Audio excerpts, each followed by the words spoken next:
For 30 years, we have been lighting up the night.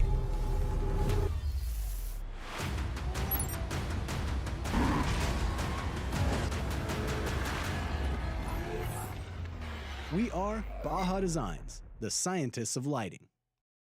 Your winter savings start now at 4 Wheel Parts with deals on tires, wheels, and accessories for your rig. Get clearance items and select products for up to 50% off while supplies last, plus up to 20% off Overland products and up to $200 off BFG tires. The deals won't last long, so hurry in to your local 4 Wheel Parts or shop online at 4wp.com. KMC's pursuit of victory has pushed us to the front of the pack, to the brink of destruction, and across the finish line for decades. Regardless of the driver, the vehicle, or the terrain, these are the wheels that will help you win by a landslide. The process of relentlessly redefining performance cannot be learned or taught.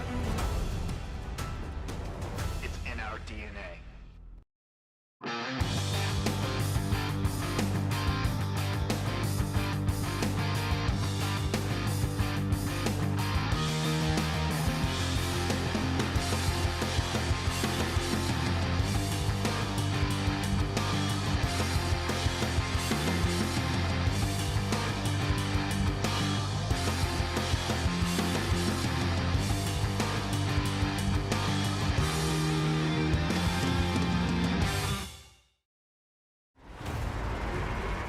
Over 25 years of off-road racing dominance. Proprietary patented race technology. Proudly made in the USA. Unparalleled customer service and support.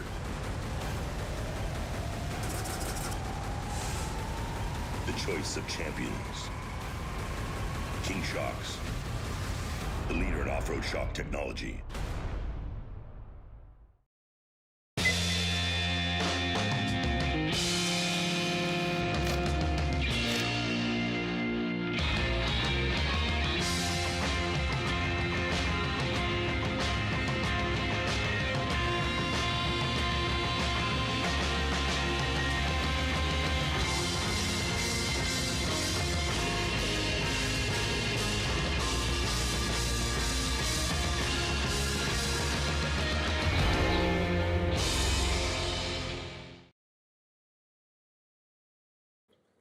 All right, guys, welcome back. We are here once again with your next Fishgistics update on the Baja 1000, brought to you all day today on the top of the hour, like always, just like every race. We are keeping you guys updated. So we do have some news, some breaking news. The first piece of news we have is not good, though. We will get to that in a second, but up front, we do have the number 7, Bryce Menzies, is still in front. We did just get that confirmed. We have the 7 and the 83. The number 7 came through mile 201 at 146, and then the 83 came through at 147. So that means he was 1 minute difference between those two. Now, looking at the tracker, we can see the 23 is running in third. So that is a good update there. He was 3 minutes behind the 83. And he was 4 minutes behind the 7. So it's going to be the 7, the 83, and the 23 is your current running order. Now, we do have some bad news on the Paul Wheel entry, the number 46. It caught on fire, and it has burned to the ground, apparently, is what we're being told. And we just got sent a video picture from Shane Redline of the helicopter, and it definitely is not good. Both the driver and the co-driver did get out, though. We confirmed that. There's no problems for the driver and the co-driver. They were able to get out of the car. So you can see we were just sent that photo. I just posted it, but it's not looking good for the 46. You know, fire is one of those things that happens in the car sometimes, and unfortunately, it's really hard to put out a fire in these trucks, depending on you know, what it is that actually happens to it.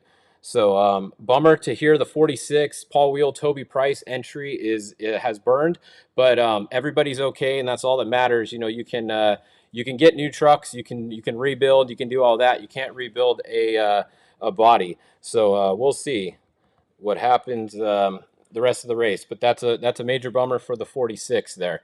So sorry to see that, guys. Going back to the rest of the people, though, looking back up front, it is the 7, like we said, then the 83, and then the 23. Now behind them we have the 16, who's going to be Cameron Steele. Looks like he's fourth.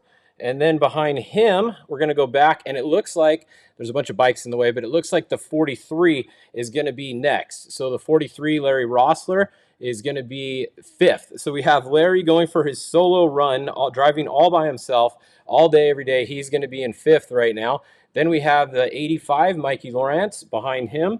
Now, in the 85, we do have, that is Mikey driving right now. Mikey's going to drive to mile 475, and then Dustin Grabowski is going to get in this truck later. So very fast driver getting in the 85 at a little bit later in the race at mile 475 with Dustin Grabowski getting in. He is super fast in the spec truck class. So cool to see him getting in a trophy truck here, and hopefully they can have a good run. So that's a truck to watch right now, is the 85. That's going to have a really fast driver in it at the end of the day today. The number 19 is behind them, and that is Tim Herbst in there right now. And then Pat Dean is going to get in at mile 480 and take it over to the finish. So also another very fast driver going to get in the 19 later. So both the 85 and the 19, they're two to watch today, because when they get to the halfway point, they're going to have a really fast driver getting in both of those. Not to say the guys in them right now aren't fast, but their second drivers are really fast in both of those cars. So definitely keep an eye out on those guys. Now, looking back here, we're going to try to find next, if you just joined us, unfortunately, the Paul wheel truck has burned to the ground, but the driver and the co-driver were able to get out okay. So that's, like I said, that's all that matters. Everybody's okay. They're fine. They're out of the truck. It wasn't a crash. It looked like they were just pulled over. Most likely something happened, lost a line, something got it, started a fire. And once fires start on these things, they're almost impossible to get out. You can get out with a fire extinguisher, and it's just so tough. So I'm glad the driver and co-driver were able to get out, and they are okay. So good news on that part, at least. Now behind them, we have the 85L, Clay Lawrence. So that is another Lawrence truck. He is leading the Legends class right now. So the 85L is going to be your first Legend. Then we have Brock Dickerson in the 34. Then we have the 26, the 14, the 82, 27. We've got a whole bunch of them here. Now the 10, they are having some mechanical issues. They have been stopped at a pit for a long time now. That was one of their planned pits there, so they were able to make it to the pit, but they are having some issues also. I saw a video earlier of some smoke coming out of the 10, so I don't know, maybe they had some kind of fire or something also, but they were able to make it to the pit, and they're in the pit. They're trying to fix it. Hopefully they can get it fixed, but most likely out of contention for a win at this point, being down that long, but you still want to get a good finish at the Baja 1000. Now, the 138 hidden right behind him here is Kyle Quinn. That is going to be your lead Class 1 car. So your first Class 1 car on course is one of the Wilson cars. It's one of the Wilson cars. Kyle's driven with the Wilsons for a long time. So they are first on course in Class 1. And then we don't have to go far back to find our spec leader right now. So Christopher Polvardi, 204, is first in the spec class. And if you're just joining us earlier, there was a big bottleneck around mile 100, and Christopher was able to get through it before most of the other spec trucks did. So he actually got through it, and all the other spec trucks got stuck for a long time there. So he got a big gap just from being able to get around that bottleneck. Timing in Baja is what it's all about. If your timing is off or you get a little bit unlucky, it's not it doesn't always work out for you. So he got lucky there and got around that bottleneck. Damon Jeffries is the second Class 1, so the 121, he's running in second place. And then it goes back to a whole bunch of specs and other cars here. I'm going to turn off a couple of these layers just so we can look at a couple classes more specifically. Let's go to the trophy truck spec class and see who we got there. So like we said, we know Polvardi's out front. So the 204, he has a pretty good size lead over the 264 right now of Pierce Herbst. So that is the 264.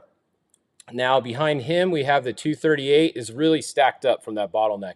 So we have the 238, then we have the 299, the 297, the 233, 236. I mean, look at this. They're all just on top of each other. So this is some good racing. These spec trucks, they all have the same motor. So the rest of the truck is basically open. They all have the same motor. They have the same transmission, a turbo 400. It's pretty much the only rules in spec. Other than the motor and the transmission, you can do whatever you want. But a lot of them are very close on speed. It's really a driver's class. So this is one of the most exciting classes to watch, I think, because even if you have a lot of money, you can't really get a huge advantage in this class because you can only have the same motor and transmission that everybody else has. So it really comes down to the driver and spec class, and you can see just how close they are. And honestly, they'll be that close for most of the day too. Definitely interesting, a fun class to watch. Another fun class to watch is, if we go back to class 10, there's 22 of these class 10s this race, which is quite a few. 22 entries in your class is a good one. Looking at the leader, we have Bruce Yee. We saw he was out front in the 1014 last time we looked. He's still out front. Behind him, we have the 1016, and then we have the 1022, and then we have the 1062 there. And we are just getting breaking news right now. Going back to the front, breaking news for you. Rob Mack just got around Bryce. So I'm going to see if we can find out how. So new leader. Hold on, things changed by the second here. So we just got breaking news coming in that Rob Mack has just got around Bryce. So if the trackers update correctly, and look at that, they are. So the 83 is back in front of the 7. That is confirmed. So this is a good, this is a hell of a battle right here. I knew this was going to be a great battle. When I put out my picks the other day, I said I was looking forward to this battle, and the 7 and the 83 are just going back and forth. One gets a flat tire, the other one gets a flat tire. One takes a better line, the other one takes a better line. This is awesome racing right here. Them and the 23, Dan McMillan, is staying right with them too. So this is a hell of a battle at the front. They all have the same truck. They're all in the Mason all-wheel drives, so nobody has an advantage on a truck here. It's really just who did the best pre-running, honestly, and who hits the least amount of rocks at this point. So very cool battle going on in the front, and he just got around him, just got a better line there and had a little more speed and got back around him. So Rob Mack driving the 83 right now. He's back in the lead. We have Bryce Menzies driving the 7. Bryce is going to go to mile 360, and then he's going to hand it off to Andy McMillan. And then Andy McMillan is going to drive for a while, and then he'll hand it back off to Bryce. So same with the 83. We have Rob Mack is driving the 83 right now. He is going to go to mile 390, and then Luke McMillan is going to get in at mile 390, and Luke's going to go to the finish. So then Rob will be done once he gets out. In the 23, we have Dan McMillan, who was driving the 23, but now we have Josh Daniel in there. Josh Daniel got in the 23 at mile 160. So Josh Daniel and Billy Baruti are in there right now, and they're going to go from 160 all the way over to 480, and then Dan McMillan is going to get back in at 480. So Josh Daniel is a very fast driver, and he is currently driving the 23 right now, so I would look for this truck to make up some of this gap.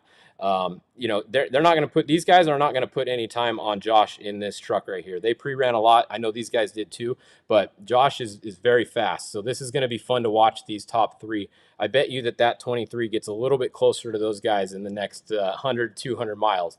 We'll see. Anything can happen. It's Baja, but that's what's fun about it, right? Let's go look at the bikes since we're talking about fast. We have these guys. They are more than halfway through the course. We have the 7X. That is your lead bike right there. The 7X Mark Samuels, they are leading. They are currently at mile 515. Behind them, just 15 miles back, we have the second place bike, the 3X. They are in second right now. And then behind them, it's a long way. So look at this. In the bike class, we really have a long way. And we have the 225X, Jason Lopez. That's going to be your third bike that's on the road right now. And then behind them, we have the 180X, then the 14X, and so on, the 4X. The first quad, if we can try to find the first quad, is right here. Well, we've had this good battle going on all day, too, between the 103A and the 111A. These guys on the quads have been within a couple miles of each other every time we've checked so far. So great battle going on in the quad class also. They're a little bit, they're right about halfway. The race is 828 miles, and they're exactly at that because they're at mile 414 right now, which is halfway. So there you go.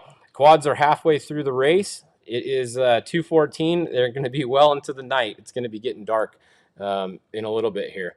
The one other class we always got to check on for all of our hourly updates is the best class in off-road racing. It is the Class 11.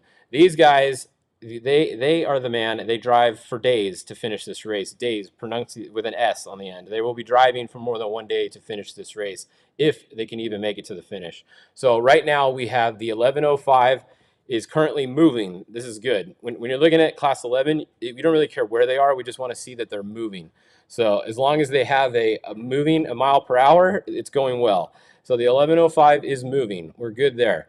The 11:11, Eric Slorenzo, newly introduced to the Off-Road Hall of Fame just a couple weeks ago. So congratulations to Eric. He is also moving. Just got on the highway at kilometer 77 there.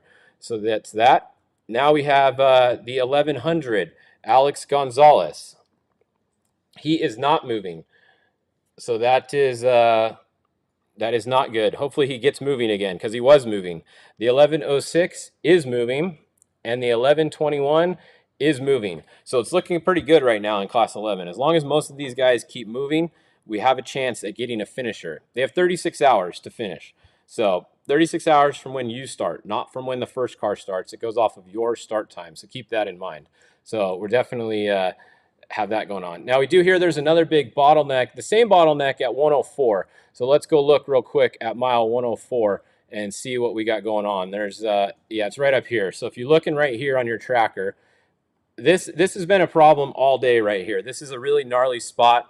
It's not actually like a bottleneck, like you can't get by it, but you can only go one car at a time, and it's really tough. So you can see all these guys. The 63 is the car that's in the way, because the 63 has been there most of the day, I think. So I think they're the car that's kind of in the way right now. We have the 1869 Sims, and then you got all these guys just lined up. Now, these are four-wheel drive cars you're seeing right here. All these 2900 cars, these are all UTVs. So if these guys can't get around, you know that it's really bad, because they could literally go up the side of a mountain with four-wheel drive, and they're so light that they can pretty much go anywhere. So this is definitely a bad bottleneck whenever you see a bunch of UTVs lined up here. That usually means it's like a cliff on both sides, or there's massive rocks or something like that, and no one's able to get by. Now, I see in the comments here that it's been stopped for about 10 minutes. That would lead me to believe that somebody tried to go around, and now they might be a bigger bottleneck. But look, some just moved. So I think it's just really slow here. If you're looking for your car and it's sitting right here, you're just going to have to be patient and wait, because this is all part of the Baja 1000, and this, I guarantee you, this won't be the only bottleneck that we have today. This is Baja racing. So you guys that are used to, watching NASCAR or something, everybody doesn't just keep going the whole time. This is part of Baja, and honestly, it's kind of fun. Like, it sounds weird, but it's kind of fun, because when you get in the bottleneck, you got to try to find your way around. You got to try to be the guy that, you don't want to ever jump in front of somebody. You want to stay in line. If you jump in front of somebody in the bottleneck, you're probably going to be the next bottleneck when that guy catches you and they roll your car over. So I would never suggest jumping the lines in the bottleneck. But yeah, part of Baja racing. So it's cool to see people still moving, at least, because when it's a real bottleneck and nobody's moving, that's bad. So I think that's a look at pretty much this hour update, what we have going on. If you guys just joined us, we have the 83 got back in front. So we got the 83 is back in front now, we're told. So they're going back and forth. 83, Rob Mack is in front of the 7, and then we have the 23. Those are your first three cars. They're kind of putting a little bit of a gap, but then we have the 16, and then we have a real gap back to the 43. So that's your top 5 cars right now, and I think that kind of summarizes it. We'll keep you guys updated. I will turn it back over to everybody in the studio on the score feed. I know they were patched in here, so that's cool. And then I will be back at 3 o'clock with your next update for you guys. And hopefully all you guys are having fun. We got a long way to go. We got a long night to go. I'll be here all night. We're doing these updates every hour all night, so don't worry. We will keep you guys posted.